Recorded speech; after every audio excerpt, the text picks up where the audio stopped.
மலை உச்சியில பூத்தைய பிச்சு புவையுங்க கொத்து கொத்தா காய்ச்சைய வெள்ளரி பிஞ்சையுங்க கொல்லையில காஞ்சைய பட்டு சிலைய பார்த்தா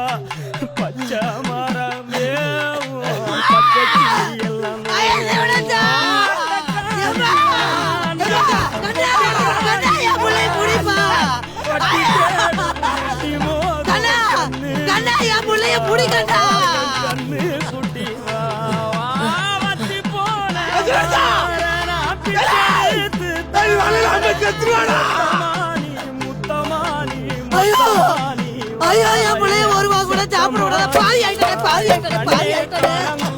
உன்னையும் காய் சமக்க தோர்த்தி கொல்ல பார்த்தனே